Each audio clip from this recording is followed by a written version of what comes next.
Começar o vídeo com o tradicional giro de notícias e a primeira informação é sobre a minha Portuguesa que estreia na terça-feira contra o São Bento na fase de mata-mata da Copa Paulista com reforços. O zagueiro Maurício, de 30 anos, que disputou a Série D pelo Brasil de Pelotas, e o atacante Anderson Magrão, centroavante, que disputou a Série D pelo Crack, são os últimos dos reforços da Portuguesa para a fase de mata-mata, confrontos contra o São Bento na terça em Sorocaba, no sábado no Canindé. Já o último boletim divulgado pelo Hospital Albert Einstein revela que o zagueiro Juan Izquierdo, que pertence ao Nacional do Uruguai e sofreu um acidente no jogo contra o São Paulo, teve uma piora. De acordo com o boletim, o Izquierdo apresenta uma progressão do comprometimento cerebral e aumento da pressão intracraniana. A gente torce muito pela recuperação do atleta, que se sentiu mal, teve uma arritmia cardíaca e no caminho do estádio até o hospital ainda teve uma parada cardíaca. Atleta de 27 anos de idade que havia visto seu filho nascer no sábado passado. Bora contar também que jogadores do São Paulo entraram em campo para o confronto contra o Vitória vestindo camisas em homenagem ao Izquierdo. Contexto Força Izquierdo foi uma forma como o São Paulo encontrou para manter energias positivas ao atleta que faz sua recuperação na UTI do hospital em São Paulo. Bora falar agora sobre os jogos desse domingo, começando com o empate entre Bahia e Botafogo, 0-0 na Fonte Nova. O jogo foi bem melhor do que o 0-0 indica. Com chances para os dois lados, o Bahia teve a oportunidade de vencer, o Botafogo também. Acabou se frustrando com o empate, até porque o resultado fez com que os dois times perdessem uma posição na tabela. O Botafogo foi ultrapassado pelo Fortaleza, que é o novo líder, o Botafogo hoje com 47 pontos conquistados. Já o Bahia foi ultrapassado pelo São Paulo, que vai vencendo o Bahia enquanto eu gravo esse vídeo, vitória por 2-0 no Morumbis. Bahia que tem 39 pontos na tabela de classificação.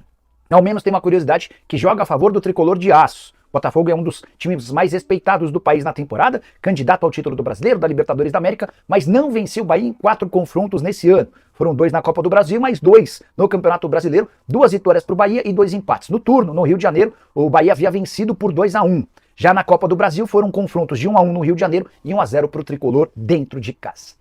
Quero falar agora sobre o Grêmio, que está fora de vez da briga contra o rebaixamento.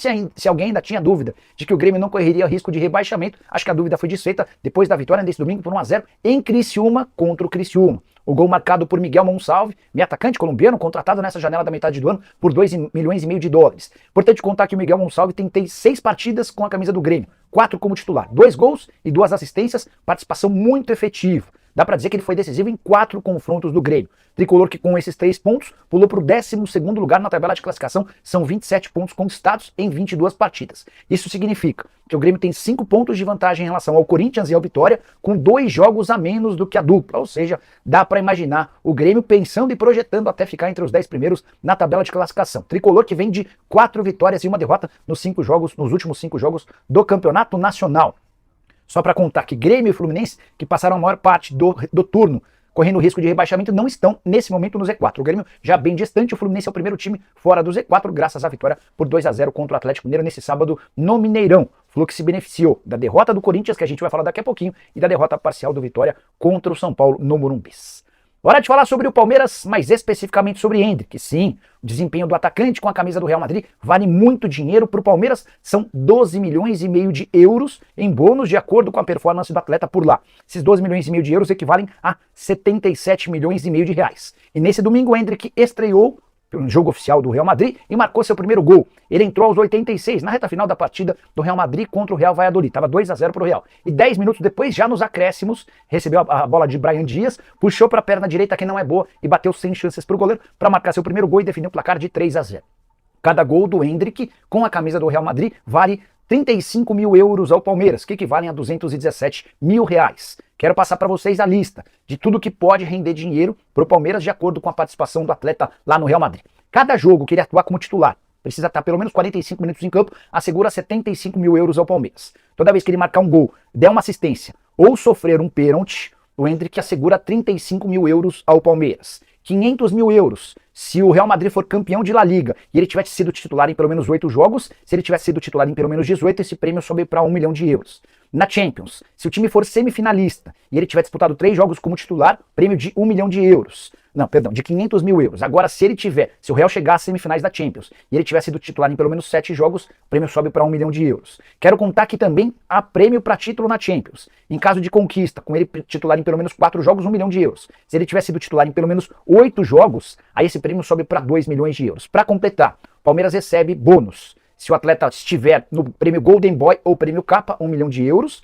Se ele estiver no top 3 do Bola de Ouro ou do FIFA The Best, 1 milhão de euros. Se ele ganhar a Bola de Ouro ou venceu o FIFA The Best. São 2 milhões de euros. Esses prêmios valem até 2030. Bora falar agora sobre o Fortaleza, que é o mais novo líder do Campeonato Brasileiro, e aí é uma marca histórica. Nunca no Campeonato Brasileiro por pontos corridos um time nordestino havia sido líder da competição no segundo turno. Esse feito acaba de ser alcançado pelo Fortaleza, que nesse domingo venceu o Corinthians por 1-0 com gol de Iago Pikachu no Castelão. Fortaleza ainda se beneficiou do tropeço do Botafogo, empate com o Bahia em 0-0 na Fonte Nova. Com a soma desses dois resultados, Fortaleza tem 48 pontos em 23 partidas, o Botafogo aparece com 47 pontos em 24 jogos, ou seja, Fortaleza tem um ponto a mais do que o vice-líder e com uma partida a menos. Campanha espetacular do Lion, que soma 9 vitórias e um empate nos últimos 10 jogos do Campeonato Nacional. Palmeiras aparece em terceiro com 44 pontos em 24 jogos, o Flamengo é o quarto com 41 pontos em 22 jogos, o Flamengo que ainda joga nessa noite enfrenta o Red Bull Bragantino. A gente atualiza essas contas para vocês nessa segunda-feira.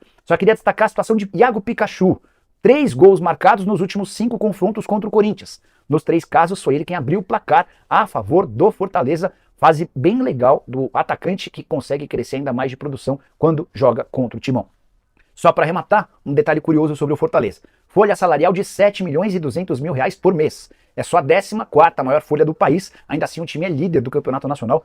5 jogadores do Flamengo, 5 mais caros, pagam toda a folha salarial do clube de Fortaleza. Bora falar agora sobre o Corinthians e sua campanha pífia no Campeonato Brasileiro. A atuação contra o Fortaleza foi boa, várias chances de gol desperdiçadas, mas sem um centroavante que converta essas chances em gol, o Corinthians perdeu mais uma vez, derrota por 1-0 para o Fortaleza no Castelão. Dessa maneira, o Corinthians estaciona na 18ª colocação na zona do rebaixamento. São 22 pontos conquistados em 24 jogos, menos de 1 ponto por jogo.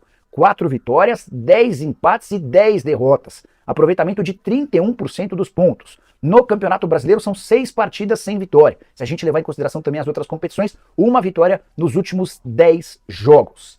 E é com esse retrospecto bastante negativo que o torcedor corintiano começa a se preocupar de forma grave em relação ao rebaixamento. Hoje, o primeiro time fora do Z4 é o Fluminense, tem 2 pontos a mais do que o Timão e um jogo a menos.